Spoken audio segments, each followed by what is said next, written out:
Muy buenos días. En nombre de la Sociedad Colombiana de Cardiología y Cirugía Cardiovascular, eh, les damos la bienvenida el día de hoy a la revisión con el doctor Javier Alfredo Moreno, que se titula Enfoque práctico del seguimiento del paciente hipertenso.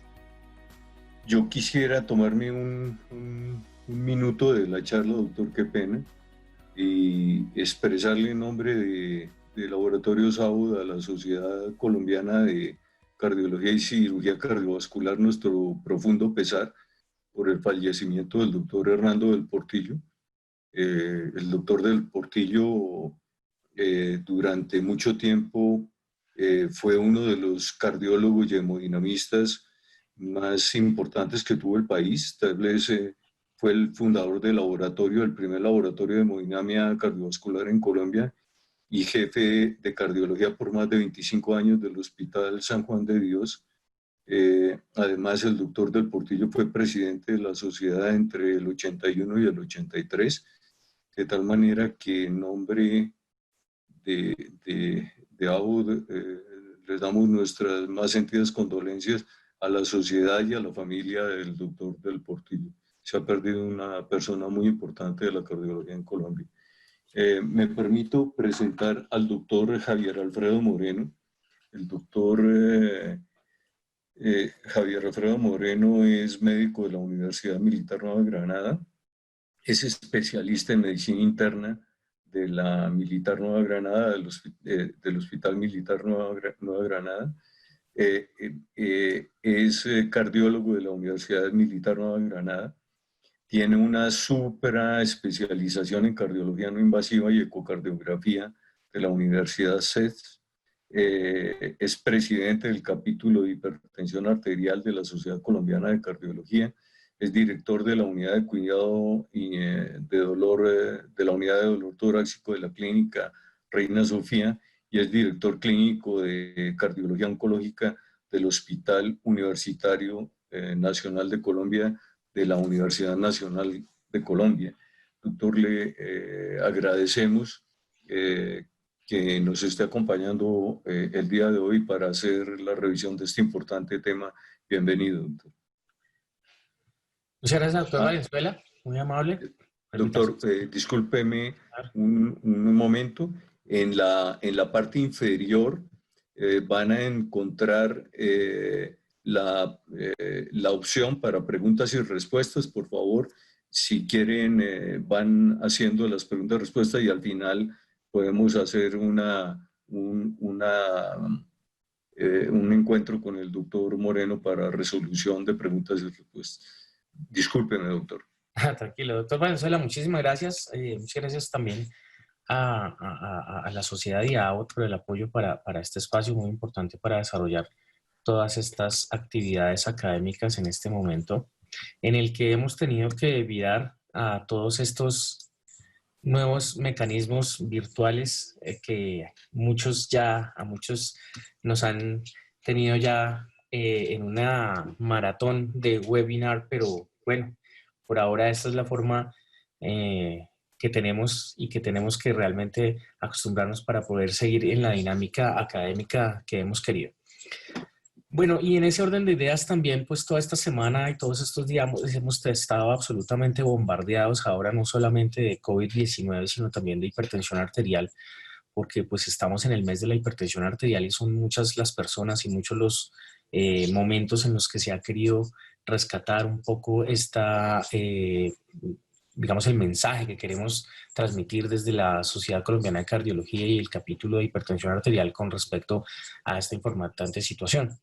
Seguramente muchos de los que se han conectado en el día de hoy pues han visto conferencias en las que hemos tratado temas similares y hoy en la parte inicial pues no puedo dejar de tocar en los temas y repetir algunas de mis diapositivas o slides que he tenido ya la oportunidad de compartir, pero hoy sé que tenemos un grupo nuevo, diferente de médicos con una convocatoria específica a nuestros colegas de atención primaria, a nuestros colegas que son los encargados de de atender en primera instancia a nuestros pacientes hipertensos, y vamos a hacer un enfoque hoy un poquito diferente. No vamos a hablar, aunque sí vamos a meternos en guías, no vamos a hablar de protocolos y de manejo, sino vamos a tratar de tener unas herramientas básicas para el seguimiento de nuestros pacientes en este momento, en nuestra situación actual, porque pues no tenemos ese contacto tan directo como hemos estado acostumbrados con nuestros pacientes, y nos toca tratar de rescatar alguna importancia de herramientas que existen, que ya tenemos y que necesitamos clarificar, porque hoy en día son nuestra principal arma. Entonces, esto en el marco, como les decía, del Día Mundial de la Hipertensión Arterial, que se celebró el pasado domingo 17 de mayo, y hemos estado adelantando muchas campañas con respecto a esto, que es lo que tratamos de rescatar en el día de hoy. Vamos a hablar en un enfoque con respecto a que el control está en tus manos. Entonces, hipertensión arterial es un tema que en este momento está en boga con respecto a la situación actual que tenemos en la situación de pandemia. Estos son los datos del día de ayer. Este es el consolidado del día de ayer en Colombia. Tenemos 19.131 casos confirmados por infección por coronavirus. De estos tenemos 682 fallecidos. Y el 23.33% de estos fallecidos son pacientes que tienen hipertensión arterial. Y esta es la gráfica entonces con respecto a la distribución por edad. En una sesión pasada que tuvimos presentaba yo, como les decía, esta misma gráfica, pero de ese día, esta es la actualizada del día de anoche, y mirábamos cómo definitivamente el principal factor de riesgo para esta enfermedad es la hipertensión arterial, y que la mayoría de los pacientes que han fallecido pues tienen este factor de riesgo. Pero hay unas variables importantes a llamar digamos, al análisis un poquito estadístico, y es que los pacientes de mayor edad, que son los pacientes que también tienen el mayor porcentaje de fallecimientos, pues son quienes también son hipertensos. Entonces, pues hay una clara asociación ahí de esta situación, y uno no puede saber si es que realmente hay factores asociados a la hipertensión desde el punto de vista de mortalidad, aunque lo conocemos fisiopatológicamente, o también es algo que más bien está jalonado por la edad. Sin embargo, pues es clara la estadística, y esto es lo que está sucediendo en este momento. Con respecto a esta situación, entonces se presentaron varias comunicaciones en varias sociedades, dado que se estaban planteando situaciones en las que se invitaba a los pacientes o se desestimaba el uso de dos moléculas específicas, los IECAS y los ARA2, para el tratamiento de la hipertensión, en el contexto de que se planteaba una situación de aumento de riesgo de la infección, y por otro lado aumento o un peor curso clínico de la enfermedad en los pacientes que tomaban este tipo de medicamento. Entonces nosotros en el capítulo generamos un artículo en donde tratábamos de aclarar esta situación, y todos sabemos que hay una situación dual con respecto a esto. Ya lo habíamos explicado en conferencias anteriores, pero me voy a permitir repetirlo en este momento. Conocemos claramente nuestro sistema renina-angiotensina-aldosterona, y esto es lo que está pasando a ambos espectros desde el punto de vista molecular. Entonces sabemos que la enzima convertidora de angiotensina es el punto de anclaje de los spikes virales que permiten la migración o la entrada viral hacia la célula. Y por otro lado, entonces sabemos que la ECA2 también es un importante modulador de la conversión de angiotensina 2 a angiotensina 1,7. Entonces, tenemos puertas de entrada que están con regulación a la alta en el paciente con hipertensión arterial, es decir, la sobreexpresión de la ECA2 sabemos que es importante y sabemos que es predominante en el paciente con hipertensión arterial. Por lo tanto, ese paciente hipertenso tiene más puntos de anclaje para los spikes para poder hacer un ingreso celular. Eso es lo que hace que se plantee la situación de que el paciente hipertenso es una persona más susceptible a contraer la infección por coronavirus. Pero por otro lado tenemos un factor protector que se ha postulado en algunos estudios con respecto a la ECA2, y es que los niveles aumentados de ECA2 también protegen ese fenómeno inflamatorio que tenemos en el paciente hipertenso. Todos sabemos que el problema en la hipertensión arterial es la angiotensina 2, y que esa angiotensina 2 tiene por supuesto un impacto endotelial muy importante, y que ese impacto endotelial hace que se produzcan alteraciones desde el punto de vista inflamatorio, desde el punto de vista trombótico, desde el punto de vista de regulación de neurotransmisores, que son los que a la final producen ese remodelamiento cardíaco, ese aumento de las paredes vasculares, aumento de los fenómenos inflamatorios, y todas estas cosas son porque tenemos un aumento de de la angiotensina 2 en ese paciente hipertenso. Cuando tratamos de disminuir con los medicamentos la angiotensina 2, pues lo que hacemos es tratar de salirnos de ese fenómeno inflamatorio.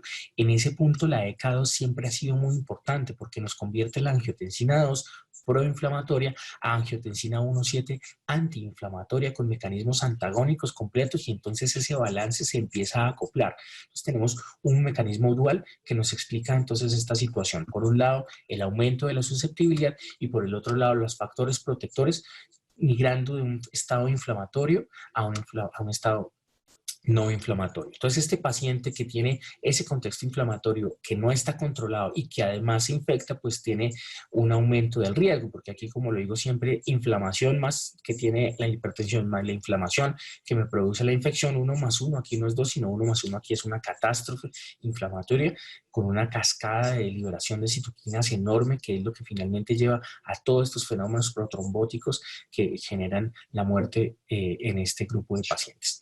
Ya lo habíamos visto en un artículo publicado en abril 3 en JAMA, en donde nos ilustraban esta situación, qué es lo que pasa en el paciente mayor y qué es lo que pasa en el paciente joven. En el paciente mayor, por naturaleza, tenemos entonces una disminución de los niveles de angiotensina 2, y por eso es que también cuando vemos la gráfica de infección, si la revisan a nivel mundial y en la gráfica que nos plantea el Instituto Nacional de Salud todas las noches, vemos que el mayor número de pacientes infectados son pacientes jóvenes. Hoy tenemos una tasa de infección altísima en los pacientes entre los 20 y los 30 años. Y yo quizá me atrevo a decir que se trata también de un grupo no solamente de estas situaciones moleculares, sino de esa irresponsabilidad que vemos cuando salimos a las calles y nos damos cuenta de cómo se comportan este tipo de personas de este grupo de edad con respecto a la infección, con sus camisetas de superhéroes, los llamo yo, piensan que no les va a pasar nada. Me parece fatal. Entonces, vemos cómo el paciente mayor tiene bajos niveles de angiotensina, entonces vemos cómo en las gráficas esos son los menores, el menor número de pacientes infectados, pero el paciente joven tiene altos niveles de angiotensina 2, y vemos en las gráficas que entonces son los pacientes y el grupo que más se infecta por coronavirus. Eso entonces nos parece que nos pone en contexto esa realidad fisiopatológica que les he mencionado. Pero al final de toda esta cascada, cuando hay infección, cuando hay unión y cuando hay una respuesta exagerada con respecto a la angiotensina, vemos cómo cambia la situación. Entonces, este paciente que tiene bajos niveles va a tener mayores niveles de angiotensina 2, mayor componente inflamatorio, y va a tener una incidencia de la enfermedad un poquito más baja, pero con una mayor severidad. No me infecto tanto porque tengo pocas puertas de entrada, pero me enfermo más porque no tengo cómo migrar esa angiotensina 2 a angiotensina 1,7. Entonces eso es una cosa bien importante para tener. Por otro lado, entonces, este paciente joven tiene más angiotensina 2, se infecta más, pero no tiene ese componente inflamatorio, porque como tiene alta angiotensina, alta ECA2, entonces esa angiotensina 2 se puede migrar rápidamente a angiotensina 1,7, y esos fenómenos inflamatorios del contexto del paciente pues no van a estar tan exacerbados, lo que explica una menor severidad del cuadro clínico. Entonces, ahí están los dos puntos claves que espero haya podido expresar de una manera clara. Al final, entonces, ¿qué aprendimos y qué fue lo que plasmamos en nuestro artículo publicado, que pueden revisar en la Revista Colombiana de Cardiología? Que claramente tenemos una asociación importante en mortalidad con respecto a la hipertensión arterial, pero que también hay una asociación importante en cuanto a la morbilidad, positiva o negativa, dependiendo del grupo de paciente que estemos hablando, que el curso clínico de la enfermedad por COVID-19, por coronavirus, está realmente influenciada por ese componente inflamatorio que es del paciente hipertenso, y que además en este momento es un factor pronóstico importante para la evolución clínica de esta situación. ¿Qué hemos aprendido? Entonces, que una disminución en la expresión de la ECA2, por lo tanto, disminuye el riesgo de infección por SARS-CoV-2, como lo plasmé en la imagen anterior, y que el SARS-CoV-2 usa la ECA2 como puerta de entrada celular. Que el uso del IECA y el SARA2 incrementa la expresión de la ECA2, sí lo incrementan, pero esto hace que tengamos un aumento de esa protección para la migración de angiotensina 2 a angiotensina 1,7. En estudios clínicos que planteamos en la revisión, no los traje aquí, no los voy a discutir, pero los pueden revisar en el artículo, ahí están las referencias.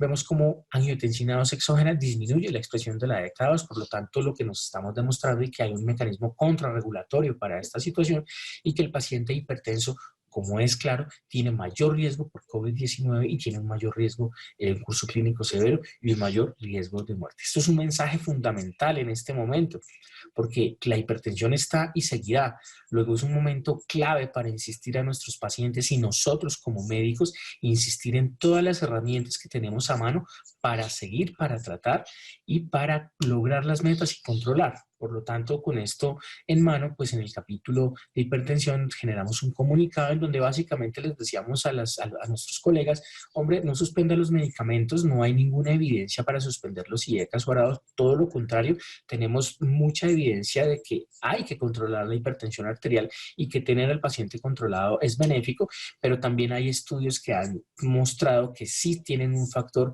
protector porque no solamente me mejoran la inmunidad humoral, sino también la inmunidad celular. También se ha demostrado que tienen los pacientes que tienen este tipo de medicamentos un curso clínico más favorable, por lo tanto hay que continuarlos. Pero no solamente estamos diciendo que se continúe el uso de los IECAS y los ARADOS, ¿no? Utilice de acuerdo a todas las guías, porque no se han modificado, todos los medicamentos que tenemos como herramientas para tratar la enfermedad de una manera significativa. Al final esto es lo que hace el virus y cómo nos afecta a nivel cardiovascular desde diferentes puntos de vista. Entonces ya sabemos que hay una precisamente por la invasión directa, ya hay fenómenos inflamatorios que me pueden producir eventos cardiovasculares, dentro de estos principalmente la miocarditis, y sabemos que la miocarditis que se produce en estos pacientes es fulminante. Si se presenta miocarditis, realmente la mortalidad de estos pacientes es altísima y prácticamente que no tenemos en este momento nada que ofrecer a estos pacientes. Pero también hay una lesión mediada por la hipoxemia, por inflamación, por citoquinas, por los niveles bajos de ACE2, como lo estábamos diciendo. Aquí está nuevamente el factor de cardioprotección de la angiotensina 1,7 que les he venido hablando. También hay una alteración por aumento del sistema nervioso simpático y aumento de las catecolaminas, una reacción antigénica cruzada, y hay una alteración de la microbiota gastrointestinal que produce por diferentes mecanismos toda esta cascada de eventos cardiovasculares, bien sea por síndromes coronarios agudos, por este aumento de los fenómenos trombóticos que tienen los pacientes, arritmias, por esa susceptibilidad que hay, por esa interacción entre los medicamentos que estamos utilizando, que sabemos que aumentan el QT y que nos van a favorecer arritmias, muerte súbita por fibrilación ventricular, las miocarditis, falla cardíaca, derrame pericárdico, taponamiento, todas estas cosas que sabemos que nos van a producir una lesión a nivel cardiovascular por muchos mecanismos. Aquí me excuso que no puse la referencia de este artículo, se me pasó, es un artículo que está publicado en el European Heart Journal, es el último artículo que se llama COVID y enfermedad cardiovascular, es un artículo muy bonito en donde nos llevan de manera fascinante por cada uno de los árboles de esta gráfica y podemos entender de manera mucho más adecuada el impacto de la enfermedad. Pero no podemos alejarnos entonces en este momento de lo que es el contexto como tal de la hipertensión arterial. Ese era el escenario COVID y espero que haya quedado claro. Pero como todos pensamos y como todos queremos, pues esto se va a acabar, esto pasará tarde o temprano, esperamos que esto pase de una u otra manera, aunque ya cada vez las estadísticas, la primera que uno encuentre, o por lo menos me pasa a mí en Twitter, la primera que encuentre en el día marca el estado de ánimo mío en muchas situaciones, porque algunas son de mucha esperanza y luego aparecen los pronósticos del colegio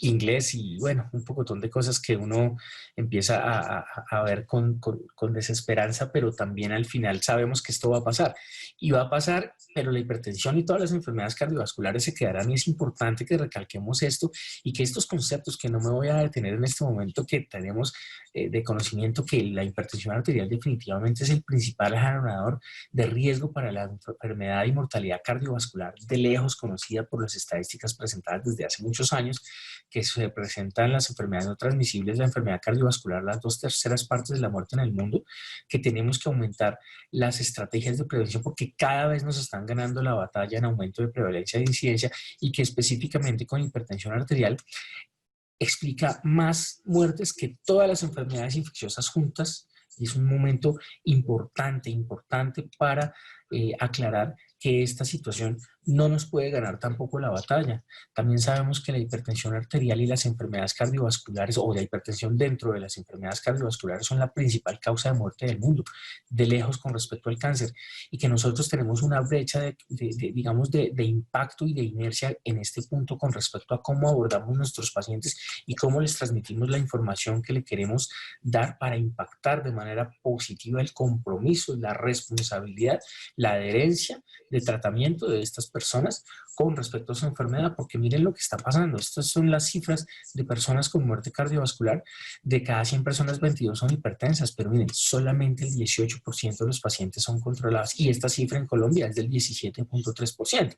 O sea, estamos acorde con lo que está pasando en el mundo, y además estamos acorde a que no estamos logrando el control de nuestras cifras tensionales, y ahora vamos a tratar de hacer un registro un poquito más grande y más adecuado en nuestra comunidad para tratar de entender a ver qué es lo que podemos hacer para mejorar esta situación y generar políticas de salud con respecto a eso, como lo hicimos ya en una reunión que tuvimos con la World Heart Federation en enero de este año, donde realizamos nuestra primera roundtable de hipertensión y tratamos de desarrollar políticas de salud. Tuvimos la fortuna de tener al Ministerio de Salud, a las Secretarías de Salud, la Cuenta de Alto Costo y muchas otras entidades estatales que están muy comprometidas, y vamos a hacer un nuevo intento mucho más estructurado para tratar de vencer esta situación.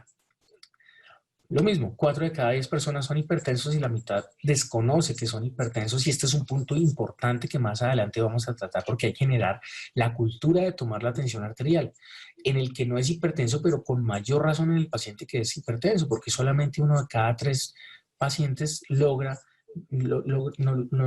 las metas. Entonces, el mensaje hasta este punto es, como lo queríamos plasmar en la sociedad con el capítulo de hipertensión, es que estamos en cuarentena, estamos guardaditos en la casa, resguardados de todas estas partículas virales que nos están tratando de atacar y de poner en jaque, pero nuestras enfermedades cardiovasculares no. Tú estás en cuarentena, pero tu enfermedad no. Entonces tenemos que seguir nosotros cuidando esta situación y tenemos que comprometer al paciente más en esta situación. Ahora, pasando hacia cómo lo vamos a hacer, voy a permitirme hacer un comentario rápido, porque no sé si todos han tenido la oportunidad de leer esta guía que salió este mes, hace 2, 3 semanitas. Es una nueva guía, un nuevo consenso de hipertensión arterial que saca la Sociedad Internacional de Hipertensión Arterial. Ahí sí, como dicen, está fresquito, recién salido del horno, 2 semanas, en donde nos están planteando un nuevo modelo y una nueva forma de ver y diagnosticar la hipertensión arterial. Y con respecto a esto, me permito traer a colación nuestro consenso de expertos sobre el manejo clínico de la hipertensión arterial que realizamos hace unos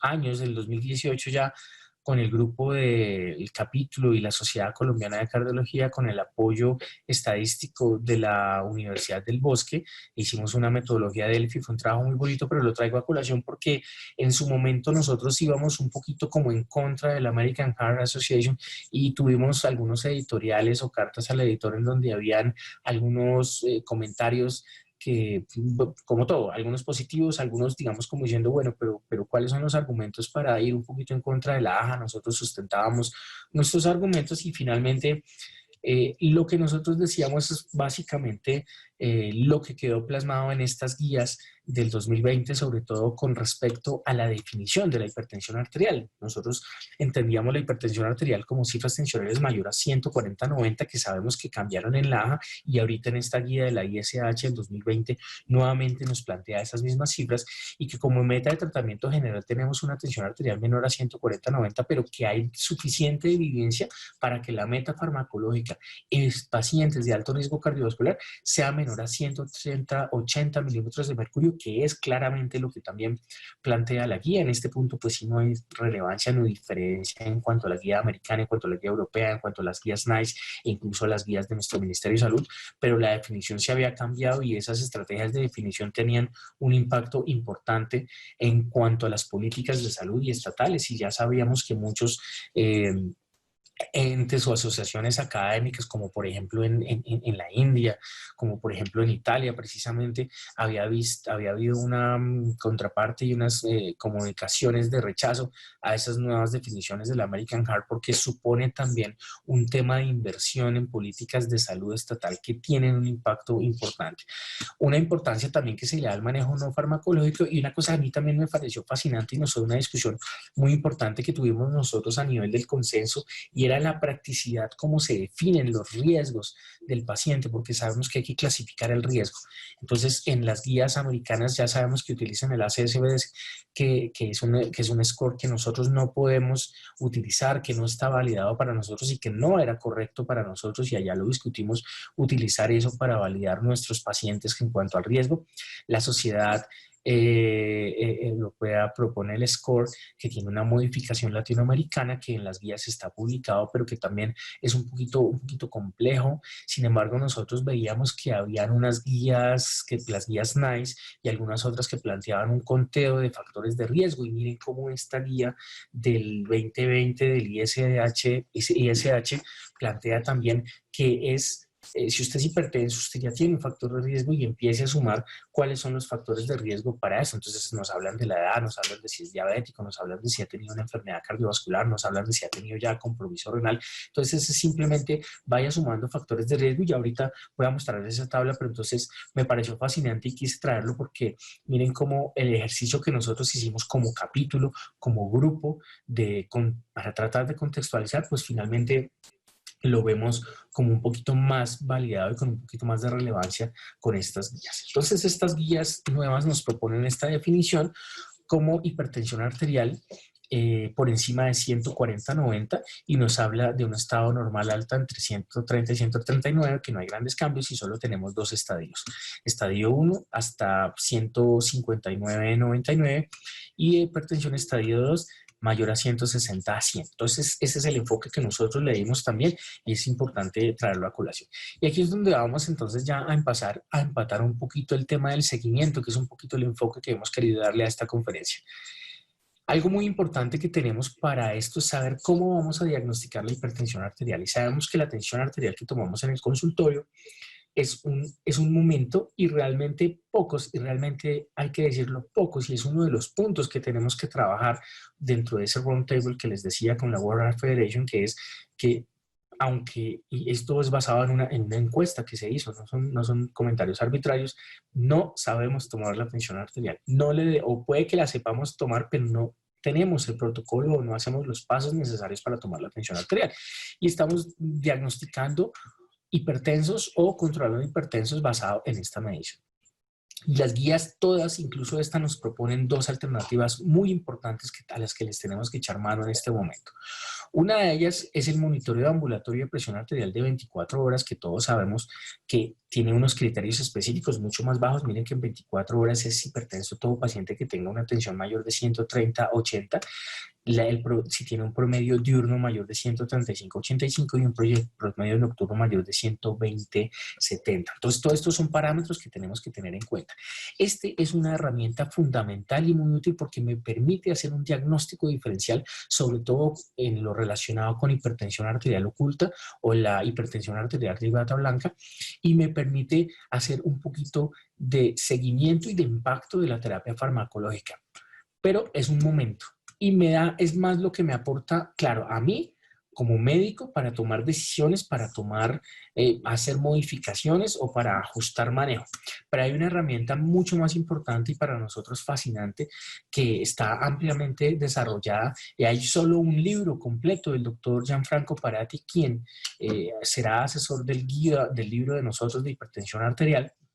Contamos con él, que es el monitoreo domiciliario de presión arterial, y este es importantísimo, y este es el que quiero que tengamos mucho más en cuenta en este momento, y es el que quiero que tengamos claro para darle al paciente esa herramienta, porque no solo me permite a mí también hacer un diagnóstico diferencial de estas situaciones y volverme un poquito más juicioso y más fino con el detalle del tratamiento y ver esos patrones que tiene el paciente, sino que también tiene una herramienta poderosa a mi juicio, y es la adherencia, es la sensación de que el paciente la sensación de que le transmite al paciente de responsabilidad, porque como él está haciendo el seguimiento, porque como él se está tomando y como él está viendo sus cifras, entonces va entendiendo un poquito cómo es la dinámica del control y cómo va haciendo esa situación. Entonces, miren ustedes cómo son los parámetros en el monitoreo ambulatorio de presión arterial de 24 horas y miren cómo son los parámetros en el monitoreo domiciliario. Ya ahorita vamos a explicar cómo funciona la herramienta, que yo creo que ya todos la conocen. Mis compañeros cardiólogos, si están aquí escuchando, pues tienen clarísimo toda esta situación, pero es importante que la repasemos y recordemos que hacemos un promedio de 7 días de una presión arterial y si este promedio es mayor a 135/85, pues estamos haciendo un diagnóstico de hipertensión arterial y estamos haciendo un diagnóstico de meta no lograda y nos estamos dando cuenta de qué es lo que está pasando.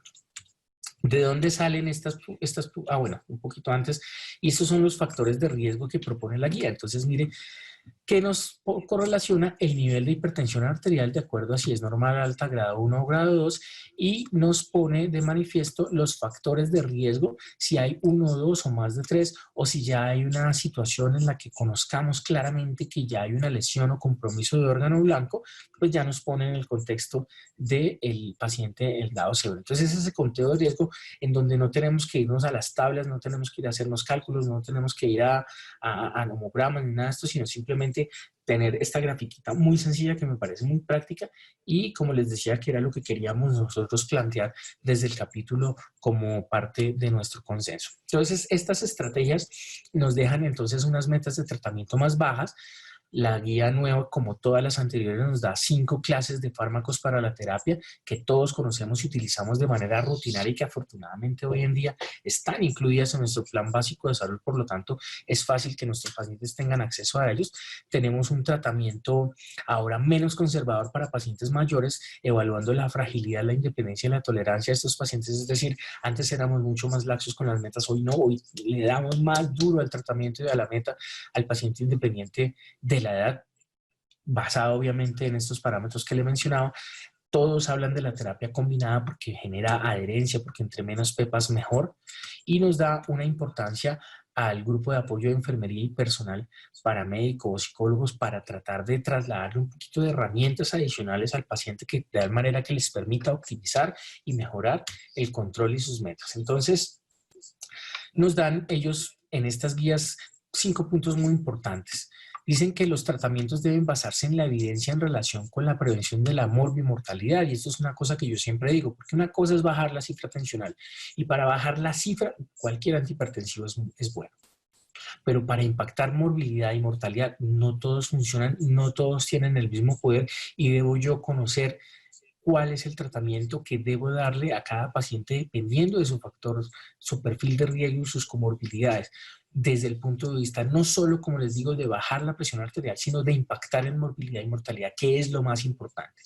Use un régimen de una sola vez al día y combinaciones que proporcionen un control de la presión arterial durante el día. Entre menos pepas mejor, y si se tienen que usar combinaciones mejor. Debemos favorecer, educar y facilitar el uso de combinaciones, y ese es nuestro objetivo como médicos cuando hacemos nuestro análisis y cuando vamos a prescribir nuestro medicamento, pero también acercándonos a nuestros sistemas de salud para que, hombre, ellos nos entiendan, pero afortunadamente hoy el tema está mucho más fácil porque están en todos los medicamentos incluidos. Lo que pasa es que hay muy poquitas combinaciones, pero la cosa va a ir hacia que todas las combinaciones estén incluidas.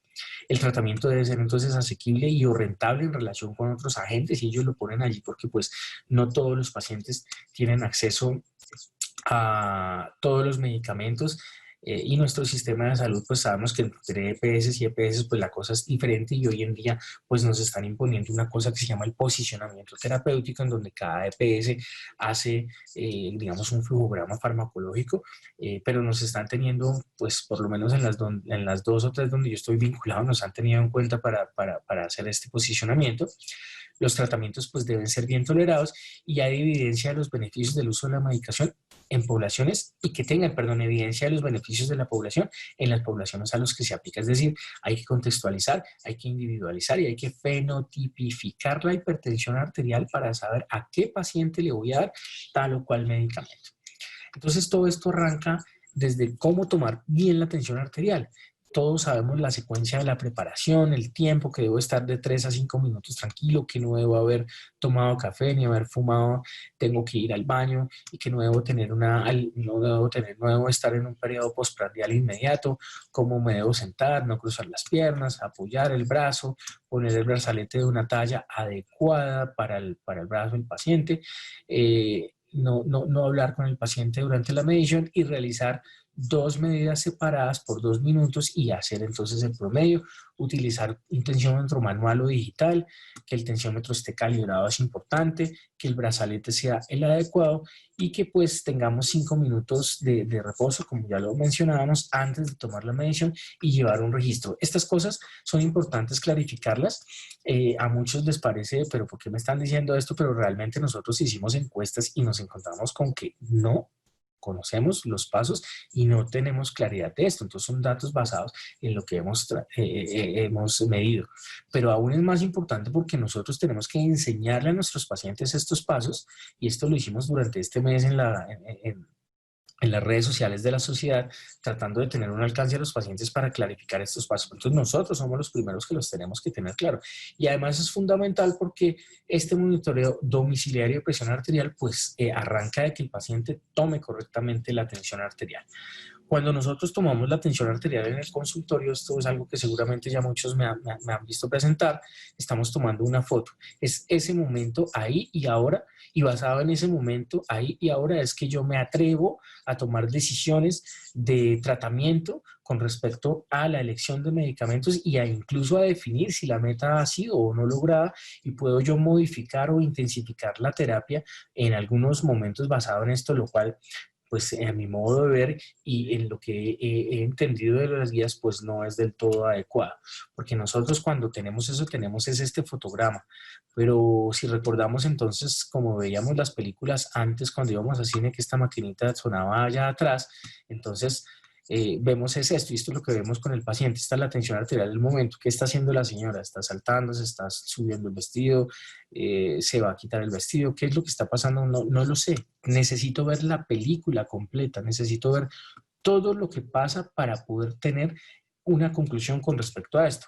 Cuando yo corro la película, entonces yo me entero de que lo que estaba pasando es que la señora se estaba recogiendo el vestido para saltar la silla. Eso mismo pasa con el paciente con hipertensión arterial. Yo me atrevo a tomar la decisión con un fotograma, pero yo no sé qué está pasando en casa, yo no sé qué está pasando en el día a día, no sé qué está pasando durante el tiempo. Entonces no me puedo yo, en algunos casos, tomar el atrevimiento, si se quiere decir, y así lo he querido tratar de entender yo, de tomar una decisión basada en una fotografía, en un momento que tiene muchas condiciones, como por ejemplo el afán, como por ejemplo la ansiedad, como por ejemplo llegué tarde, o como por ejemplo estoy molesto porque llevo 1 hora aquí en la sala de espera y este tipo se demoró en atenderme, o porque me produce miedo. Bueno, muchas razones están involucradas en esta foto, que yo las incluyo para tomar una conducta. Entonces necesito ver la película completa y afortunadamente pues tenemos esa herramienta hoy en día. Esa herramienta que yo quiero recalcar para el seguimiento, sobre todo en este momento en que el paciente está guardadito en la casa, que se le ha recomendado no vaya al centro de salud a menos de que sea necesario y que lo tenemos un poquito desconectado. Entonces ese paciente es el que nos tiene que en este momento construir la película. Pero no es que sea la herramienta actual, sino es la que tenemos que usar siempre, pero es aprovechar el momento para darle relevancia a esa herencia. Entonces tenemos un entorno ambulatorio en donde el paciente es el autogestor y el responsable de esta situación. Nos sirve para la herramienta que estamos usando hoy en día de telemedicina, pero también nos sirve para educación y nos sirve para automonitoreo. Básicamente siga las normas de cómo se toma la tensión arterial. Tome 2 veces la tensión arterial en la mañana y en la tarde. Yo siempre les pongo 9 de la mañana, 3 de la tarde. Deseche la primera y promedie los siguientes 6 días. Y ese promedio es el que me va a dar el valor de tensión arterial. Miren que de acuerdo a la guía del 2020 y la guía de la Sociedad Colombiana de Cardiología con su consenso, nos dice que cifras adicionales mayores de 135 o 85 con esta técnica nos diagnostican hipertensión. Pero además me permite ver la película. Aquí es fotograma por fotograma el que me permite ver cómo está sucediendo esa evolución y me está permitiendo ver qué está pasando con la tensión, que además tiene unas implicaciones no solo diagnósticas, sino también pronósticas, como ya lo vamos a ver. Este esquema salió definido no de manera arbitraria. Ya les voy a mostrar el artículo que propone o de donde se sale, pues se concluye este esquema de medición. Entonces tenemos un mecanismo que me genera adherencia, que me genera un mejor perfil para logro de metas por el grado de compromiso y responsabilidad que me trae el paciente, me genera empoderamiento con el paciente con respecto al autocuidado y él entiende y va a correlacionar qué es lo que pasa con que si no me tomo la pepa, se me sube. Con mi sal, se me sube. Entonces, todas estas cosas van a funcionar y además me sirve para telemonitoreo. Estos son todos los estudios que han planteado la necesidad de utilizar las guías para esto, para el control de la tensión arterial.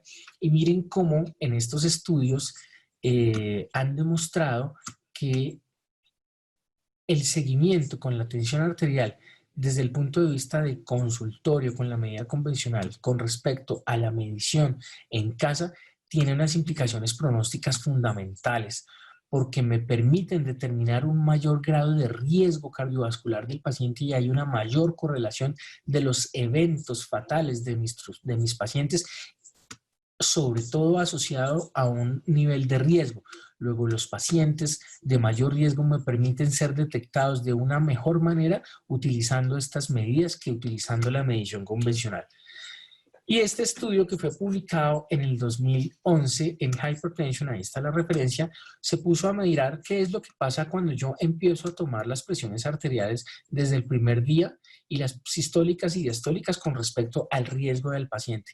Y ellos empezaron a darse cuenta que desde el primer día e incluso en el día 1, 3 y 5 y sobre todo si los llevábamos hasta el día 7, esos promedios se acercaban de manera muy importante con la estimación del riesgo cardiovascular y que a partir del día 7 sí definitivamente no había variación. Entonces, a partir de este estudio, tomando medidas en dos momentos consecutivos, desde el día 2 hasta el día 7, y por eso es que eliminamos el primer día, tenía una importante correlación con pronóstico, que es lo más importante. Entonces, a partir de este estudio que planteó cómo se puede detectar el riesgo del paciente desde el punto de vista del hazard ratio con respecto a los desenlaces fatales de evento cardiovascular mayor que todos conocemos en todos los estudios, se correlacionaba con la medida y que si llevábamos una medida consecutiva, incluso hasta por 7 días, íbamos a detectar de una manera más importante el riesgo cardiovascular de esos pacientes muy lejos de cómo lo detecta nuestra cifra tensional en el consultorio. Por lo tanto, a partir de esto es que sale nuestro protocolo de los 7 días. Entonces, miren cómo está sustentado en una cosa muy importante que habla de pronóstico, pero con unas ventajas adicionales. Cuando estamos con el paciente anticoagulado, entonces el paciente desesperado por conseguir el coagucheck y tenemos muchos pacientes que tienen coagucheck para medir el INR. Y si es diabético, yo no sé cuántos pacientes diabéticos no tendrán un glucómetro en la casa, pero la gran sorpresa es que casi ninguno tiene un tensiómetro. El paciente tiene que tener un tensiómetro en la casa, así como el diabético tiene el glucómetro. Hay que educar a nuestros pacientes en el tensiómetro en la casa, en la importancia de tomarse la tensión, porque nos van a permitir ver esa película y nos permiten ese empoderamiento. Porque al final, ¿qué es lo que queremos? Adherencia. Todos sabemos formular medicamentos seguramente, todos sabemos las guías seguramente, todos sabemos cómo medir todo lo que sabemos medir y seguramente en eso somos expertos y además que todo el mundo da por sentado y chulea la hipertensión arterial como algo que sabemos. Pero muchas veces nos damos cuenta que nos faltan algunas cosas en el conocimiento, pero hay que irlo construyendo entre todos porque cada día hemos aprendido y esta situación nos ha enseñado cómo el conocimiento tiene una capacidad de fluir de una manera desproporcionada y enorme y nosotros tenemos que tener esa capacidad de filtro de la información. Pero a menudo los médicos son poco conscientes de la adherencia y uno de los motivos es la falta de un método ideal para determinarla. Tenemos que saber transmitirle esta situación al paciente porque hay un 53% de no adherencia a los tratamientos, un 53% de abandono en las terapias farmacológicas para nuestros pacientes, que dependen del sistema de salud, que dependen de la comunicación deficiente, que dependen de otro contexto de la enfermedad del paciente como depresión o trastorno mental, algunos inherentes al paciente como problemas visuales que no los consideramos a veces. El señor, el viejito, no ve la caja, no sabe qué se está tomando, no puede leer cuántos miligramos son, hay deterioro cognitivo, hay deterioro de la conducta, hay alteraciones con respecto a la edad, inasistencias a las visitas médicas programadas. Los tratamientos secundarios y los múltiples fármacos generan interacción y hay otros factores socioeconómicos como el bajo nivel de alfabetización, los costos de los medicamentos. Muchos pacientes no se toman el medicamento con la dosis que es, con la frecuencia que es, nos damos cuenta que hay incluso colegas que, digo yo, por ejemplo, vemos cuántos hemos visto carvedilol formulado cada 24 horas, cuando sabemos que así no funciona. Eso entre darlo, yo les digo a mis estudiantes en la universidad, eso entre darlo y untarlo es lo mismo. Todos los medicamentos tienen unas características farmacocinéticas, farmacodinámicas, que son importantes transmitirlas al paciente de una manera adecuada. Y tenemos algunas herramientas como la escala de adherencia de Morisky, donde básicamente le estamos preguntando al paciente unas cosas de respuesta dicotómica, solamente la octava es de selección múltiple, y vamos a hacer una clasificación, una puntuación que nos permite ver cuál es el grado de adherencia que tiene el paciente. Si olvida tomar sus medicamentos, cuántas veces omite tomar sus medicamentos, si alguna vez ha recordado o ha dejado de tomar un medicamento sin consultarlo, si cuando sale de su casa a un viaje o al trabajo se lleva sus medicamentos, si ayer se tomó sus medicamentos, cómo están cuando se siente sus síntomas que están bajo control, deja de tomar los medicamentos, que esto es una cosa que nos pasa. No, yo me dejé de tomar eso porque la cifra tensional estaba bien, y uno le dice, pero por favor, el análisis no es que como se me controló me lo quito, sino que como se me controló lo tengo que mantener. Tomo los medicamentos todos los días, o esto es un problema para usted, y con qué frecuencia se le dificulta para acordar la toma de sus medicamentos. Entonces, eso es una escala que uno puede rápidamente medir, o en el programa de crónicos, para tratar de determinar un poquito esta adherencia, porque al final, entonces, ¿qué podemos hacer? ¿Cuáles son las herramientas basadas en todo esto? Son prácticas y muy sencillas que son parte de la consulta, y quizá esto es más importante que saber formular valsartán, o saber formular clortalidona, o saber formular alguna combinación de ellas. Eso es importante, pero lo más importante es esto: simplificar el esquema terapéutico, que el paciente tenga una forma mucho más práctica de combinación para tomarse sus medicamentos. Material educativo para el paciente. Necesitamos saber que el paciente conozca de hipertensión arterial, sepa de hipertensión arterial, porque si usted conoce a su enemigo, lo entiende mejor, lo analiza mejor y se defiende mejor. Tenemos que desarrollar estrategias de consejería y terapias de apoyo para los pacientes. Implementar recordatorios. Miren que el paciente viejito, pues, que tiene problemas visuales, pues no puede ver el medicamento o no se acuerda. Entonces toca con el cuidador del paciente generar códigos de colores por horarios, no sé, como sea, para que tratar de generar que el paciente tome el medicamento. Reconocer el esfuerzo del paciente, felicitarlo cuando logra la meta, felicitarlo cuando va bien, darle incentivos positivos y mejorar una mejor confianza y comunicación en la interacción con nuestros pacientes, porque hay unos factores socioeconómicos que también tenemos que incluir. Es importante saber si el paciente es capaz de cuidar de sí mismo o requiere un cuidador, y en ese momento hay que involucrar al cuidador y hay que transmitir este material educativo al paciente y al cuidador para que tengamos un equipo ganador allí en la casa. Saber si el paciente puede leer, si sabe leer, si tiene problemas visuales, si comprende las indicaciones de los medicamentos, si entiende los medicamentos que está tomando, cuál es la forma adecuada de dar indicaciones para que se pueda cumplir. Es una cosa que nosotros tenemos que aprender a comunicarnos con nuestros pacientes y aprender a transmitir la información. Tenemos que tratar de determinar cuál es su acceso real a las terapias, y muchas veces, tristemente, aunque no quisiéramos, nos toca tener ese contexto para saber cuál es el mejor medicamento que yo le puedo prescribir, porque yo no saco formulando al paciente tal medicamento, que además es el más costoso, si no se lo va a tomar. Entonces, lo perfecto es enemigo de lo bueno, así es de que hay que tratar de contextualizar esta situación y tratar de determinar cuál es la red de contactos de nuestros pacientes para involucrarlos.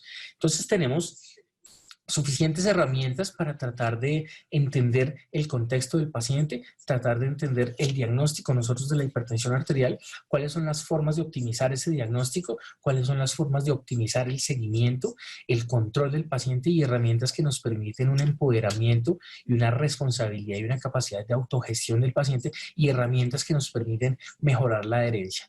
Muchas veces cuando vamos a una conferencia queremos que nos digan la última molécula es esta, el último medicamento es este, el último mecanismo es este, la última cirugía, el último stent, el último Amplatzer, o lo que nosotros queramos, pero resulta que a todo eso llegamos es en una cadena de eventos que arranca desde los factores de riesgo, y el principal es la hipertensión arterial. Así es de que es importante que nosotros trabajemos en esto, más que prescribir, y que es nuestra razón de ser como médicos, esto también es nuestra razón de ser, y también tenemos que trabajar de manera importante y educarnos en esta situación, porque es un trabajo de todos, es un trabajo que necesitamos hacer entre todos, porque Pues definitivamente hay un equipo que tiene que ser equipo ganador, que es el paciente médico, y que en esta correlación entre estos dos componentes del equipo vamos a lograr un mejor control y sobre todo intensificar esto en esta situación actual.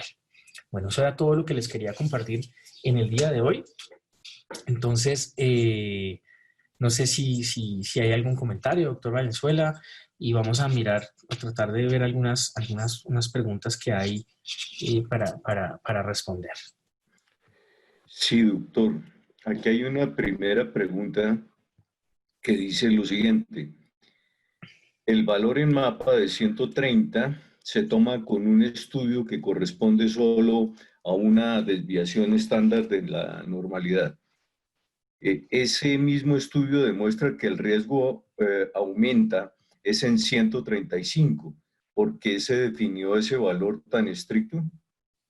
Lo que uno quiere es, en este grupo de pacientes hipertensos, tratar de llevar rápidamente a un control no solo de las cifras, sino también a un control de los efectos deleterios del estado inflamatorio, y básicamente lo que encontramos sobre todo en los pacientes de riesgo aumentado es que entre más bajas las cifras, mejor el control.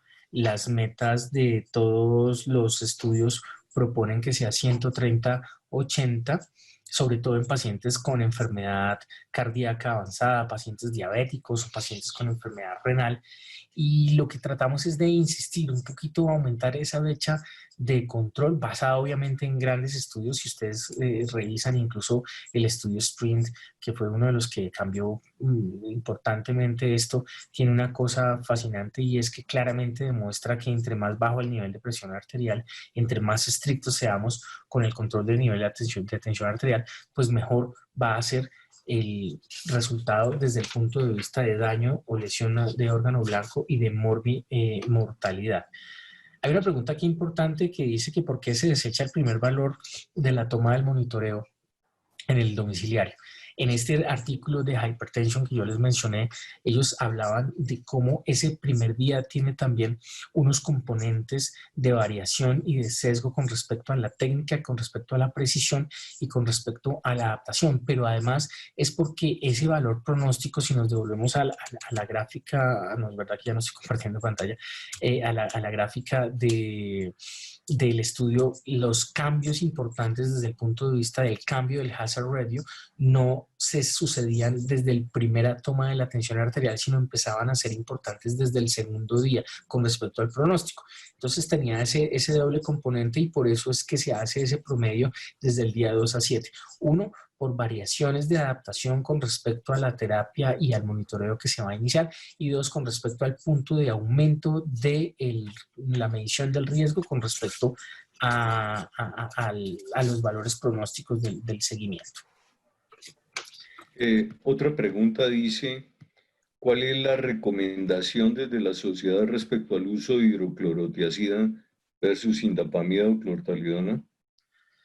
Bueno, esa es una pregunta bien importante, y hemos tratado de clarificar en esto, aunque recientemente hubo un metaanálisis grandísimo que habló de los beneficios y las bondades de la hidroclorotiazida. Yo debo aquí confesarme, y yo tengo siempre cierta reserva con respecto a los metaanálisis, porque yo siempre digo, dígame qué quiere que diga el metaanálisis y yo con mucho gusto le selecciono los artículos. Entonces, dependiendo de la respuesta que uno quiere, uno también puede seleccionar eso, pero lo que hoy sabemos es que desde el punto de vista metabólico, de lejos, hay muchos mecanismos, sobre todo de estabilidad metabólica, que hacen que el beneficio de tomar estos tiazida-like sea mucho más relevante que el uso de la hidroclorotiazida.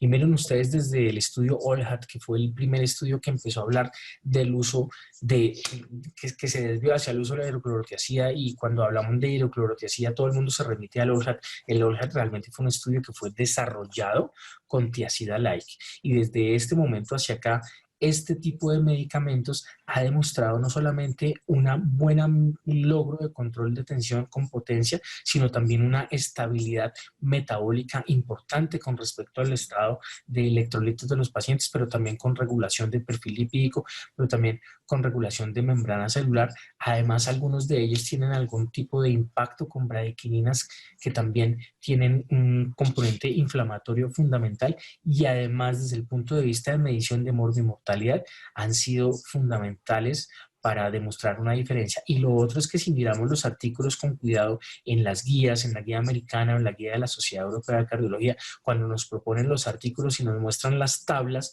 los medicamentos que con mayor frecuencia son utilizados son la indapamida o la clortalidona, y poco de la hidroclorotiazida, sobre todo porque además son medicamentos que en el paciente diabético, por ejemplo, que tiene una comorbilidad muy frecuente, hipertensión, diabetes, que van de la mano en muchos casos, pues es un medicamento que no debería tener un diabético. Estos son medicamentos que tienen unos perfiles metabólicos diferentes que hay que tener en cuenta. Así es de que nosotros realmente estamos en este momento un poquito más inclinados a que le demos más relevancia al uso de la clortalidona y la indapamida como medicamentos asociados, y hoy por hoy también están incluidos en el plan básico de salud, y muchísimas combinaciones tenemos hoy en día disponibles con respecto a estas dos recomendaciones farmacológicas. La siguiente pregunta dice, ¿la toma adecuada de presión arterial debe empezar desde la universidad? Sería interesante realizar un estudio en internos de medicina en Colombia y evaluar qué porcentaje de ellos hacen una toma adecuada de presión arterial. En un estudio que se hizo en California de 118 estudiantes, solo uno lo hizo bien. Nosotros hicimos, como les decía, una medición, pero fue más una encuesta que un estudio, y nos dimos cuenta de eso que nos pregunta el colega. Es importantísimo eso, pero hay otra cosa que yo le sumaría al comentario tan importante y válido que él hace, y es que en las facultades de medicina hoy por hoy, yo me he dado cuenta en los programas que la hipertensión arterial es algo que dan por sentado, como, sí, hipertensión y lo chuleamos, y no tiene la profundización tan clara que debería tener, y por eso es que en la sociedad hemos como tratado de tomar un poquito de liderazgo en eso. Desarrollamos un curso de expertos en hipertensión arterial que ustedes pueden encontrar en el micrositio del capítulo de hipertensión arterial de la sociedad, que ha tenido un éxito fantástico, en donde tratamos de rescatar esa educación, porque tiene razón, no nos lo enseñan, lo dan por hecho, lo dan por sentado, y resulta que estamos trabajando siempre a la inversa, y es lo que muchas personas y medicinas, y ese es el auge que tienen otras medicinas de apoyo muy importantes y con unas bases científicas que hemos querido y hemos tenido que conocer al día a día, y es que nosotros estamos trabajando en la consecuencia, pero no estamos trabajando en la causa, y nos tenemos que trasladar a esa situación. Hay otra pregunta también muy importante que me parece de relevancia, y es el hecho del score con respecto al inicio del tratamiento de la hipertensión arterial, y es que es importante tener un punto de partida, sobre todo porque me va a permitir diferenciar la intensidad de la terapia. Solamente hay algunos pacientes de riesgo bajo en donde yo puedo empezar con monoterapia, pero de ahí en adelante la recomendación es empezar con terapias duales en combinación, monodosis obviamente, pero entonces este abordaje que nos dan del score, o me gusta mucho de la Sociedad Internacional de Hipertensión Arterial, que son un punto de partida para tratar de definir cuál es la intensidad del tratamiento. No si lo tengo que tratar, sino la intensidad del tratamiento. Entonces, sí son cosas que nos tenemos que acostumbrar a hacer, a clasificar el riesgo del paciente, no solo ponerle el catálogo de hipertensos, sino además saber cuál es el riesgo del paciente. Una pregunta que parece simple, pero que me parece importante, es ¿cómo hace un paciente para saber si el tensiómetro está correctamente calibrado o no? No, pues eso es fundamental. Lo que pasa es que hoy en día esos tensiómetros realmente digitales no necesitan mayor calibración. Eso es una cosa, hay una separata bien importante en las guías NICE y en las guías europeas, donde nos recomiendan cuáles son los tensiómetros que son validados, cuáles son los que podemos utilizar.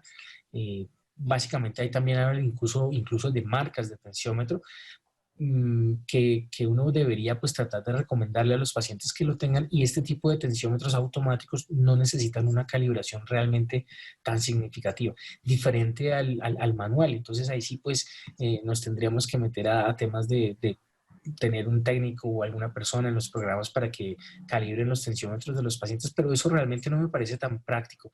Hoy en día lo que nosotros queremos hacer es que así como se le da un glucómetro al paciente, generar políticas que al hipertenso se le dé un tensiómetro, pero mientras tanto insistir a los pacientes pues que lo consigan en la medida obviamente de sus posibilidades. Esto decirlo aquí nosotros es fácil, pero en la realidad del paciente de muchos de los pacientes pues no es tan fácil.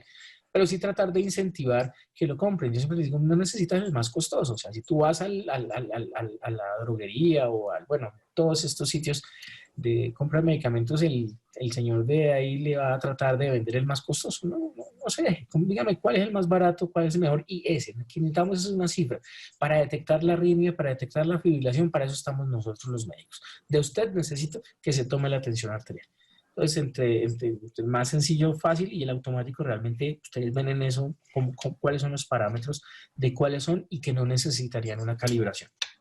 ¿Existe realmente un punto J en el manejo de hipertensión? Sí, totalmente existe, y es mucho más evidente desde el punto de vista del compromiso, sobre todo renal. Cuando nosotros nos pasamos del tratamiento y de la intensidad del tratamiento, pasamos a tener un aumento, una alteración de la perfusión tisular, aumento de un compromiso de los flujos, y podemos llevar a pacientes a tener un deterioro desde el punto de vista de mortalidad y morbilidad importante. Por lo tanto, es importante tener esas cosas muy claritas, porque tenemos que tener también en cuenta cuál es el límite, hasta dónde tenemos que llegar, teniendo en cuenta ese punto tan importante. ¿Y qué cifras serían? ¿Perdón? ¿Qué cifras serían? Realmente cuando uno está llevando a los pacientes ya a cifras tensionales por debajo de 120, 60, o diastólicas por debajo de 70, la cosa pues ya, sobre todo es importante desde el punto de vista también, no solo de la sistólica, sino también ahí es relevante la diastólica.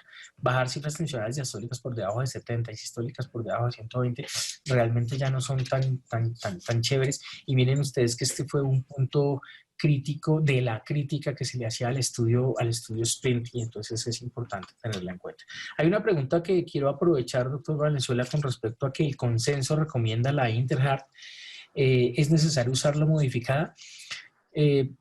Yo creo que el Interheart que fue recomendado es importante utilizarlo, es importante conocerlo, pero yo quisiera aprovechar un poquito este canal para recomendar un poquito más que el Interheart, el conteo de factores de riesgo. Miren que el Interheart definitivamente utiliza la APOA como cifra importante para evaluar el logro de control de meta de lípidos, pero realmente tener disponibilidad de APOA en todos los centros y en todos los sitios pues no es tan factible. Entonces se puso allí como una opción porque nos parecía mucho más importante, sobre todo para el paciente que ha tenido evento coronario. Ojo que el Interheart es una herramienta que fue validada para síndrome coronario agudo, pero se nos escapa todo lo demás. Entonces, por eso es que yo pienso que tiene esas dos limitaciones.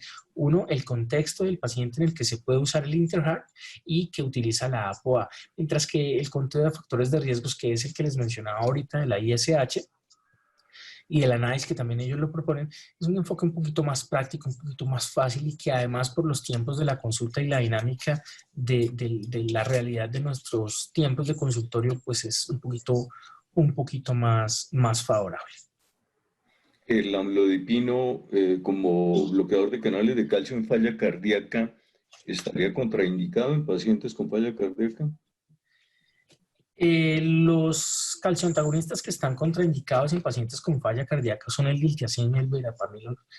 Los otros pues son herramientas que son útiles, pero no son estrategias de primera línea. Importante, aprovecho esa pregunta para recordarles y recalcarles que cuando vayan a empezar tratamientos antihipertensivos, el amlodipino no debe ser un medicamento de primera línea.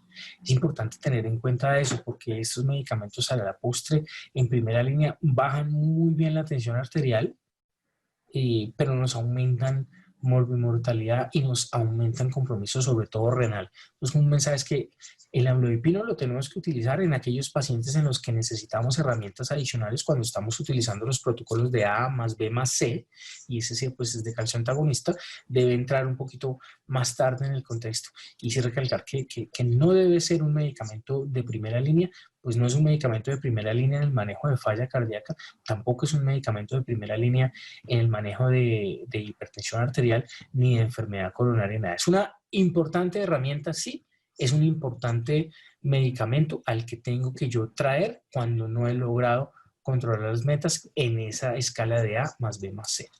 No utilizamos ese medicamento en primera línea por estos temas que les estoy diciendo. Y hay una pregunta siempre que también aquí apareció reiterativa con respecto a los IECAS y los ARA2. Realmente, cuando ustedes, yo siempre la contesto de la siguiente manera. Si usted mira la guía de hipertensión arterial, nos hablan de IECAS o ARAS, pero cuando están en el texto dice utilice ARA2 si su paciente no tolera el IECA. Si nos vamos a la guía de falla cardíaca, el medicamento que utilizamos, debemos utilizar, es un IECA. Si nos vamos a los diabéticos, también es un IECA. Si nos vamos a los de falla renal, también es un IECA. Entonces, yo sí soy un convencido de que desde el punto de vista de morbimortalidad, los inhibidores de enzima convertidora de angiotensina tienen una ventaja adicional con respecto a los ARA2, y los ARA2 definitivamente también son una muy buena herramienta, también tienen importantes marcadores de disminución de morbimortalidad, pero yo realmente pienso que son una buena opción para cuando el paciente no tolera el inhibidor de la enzima convertidora de angiotensina como primera elección. Y si hay algunas situaciones específicas en las que hay una mayor, digamos que el ARA2 sería una mejor elección, pero hay que analizar el contexto de todas las guías y como globalizarlas todas, y yo veo que hay un protagonista común a todas ellas. Ese es como un poquito el análisis para esa pregunta. Bien, doctor, yo creo que se ha completado la hora de revisión. Entonces, doctor Moreno, mil gracias por la excelente revisión, por la calidad de la revisión, por los puntos que se tocaron tan sensibles en la revisión, que me parece que son trascendentales para un manejo adecuado de un paciente hipertenso. De tal manera que felicitaciones por la claridad de la exposición y por el contenido tan bien logrado. A todos los asistentes, mil gracias por la compañía. Quedaron muchísimas preguntas sin responder. Solicitamos disculpas por ello, pero doctor, yo creo que posteriormente podemos hacer como un repaso de las preguntas, hacer una selección de consenso y procurar dar una respuesta a quienes no pudimos hacerlo a través de este medio en aras del tiempo. No sé usted qué opina. Sí, no, ya no. Muchas gracias, doctor Valenzuela, por esta oportunidad. Muchas gracias a Laboratorios AOT por el apoyo. A la sociedad, como siempre, nos parece fascinante poder llegar a más y más personas con todos estos mensajes. Y yo sí quisiera que lo pusiéramos como tarea, doctor, que después con el apoyo de Jorge, que está allí detrás de todo esto y quien ha sido siempre un gran gestor de todas estas comunicaciones, que pudiéramos tener como un acceso a esas preguntas y de alguna manera a través del mail cuando se inscriben para entrar a la plataforma poder entregar un documento de respuestas, que me parecería que es una herramienta que nos puede aportar a todos, porque si podemos leer todas las preguntas aprendemos, o generar alguna otra sesión para tratar un poquito de claridad. Pero bueno, herramientas hoy en día tenemos, y que además nos tenemos que acostumbrar un poquito a esta virtualidad y a estos nuevos canales de comunicación que tienen una ventaja, y es que realmente tienen un mayor alcance. Eso es clarísimo. Cuando uno tiene una reunión, un evento a los que estamos acostumbrados, o un congreso o una charla en un hotel, en un centro de convenciones, no llegamos a los números a los que llegamos con estas actividades. Entonces, pues son buenas cosas también que hemos ido aprendiendo, aunque algunos ya han sacado algunos memes con respecto a los webinars y todas estas cosas, pero creo que nos aportan bastante en este momento. Sin lugar a dudas, doctor Moreno, nuevamente mil gracias a la Sociedad Colombiana de Cardiología y Cirugía Cardiovascular. nuestros reconocimientos por permitirnos acompañar este tipo de actividades tan importantes y a todos los participantes por su tiempo de sábado que le han dedicado a participar de manera muy dinámica en estas revisiones de temas y en hipertensión que hoy en día es tan importante. Dama, doctor Moreno, mil gracias y a todos les deseamos un feliz fin de semana. Muchas gracias a todos, muy amables, gracias. Muchas gracias, doctores, y muchas gracias a toda la audiencia.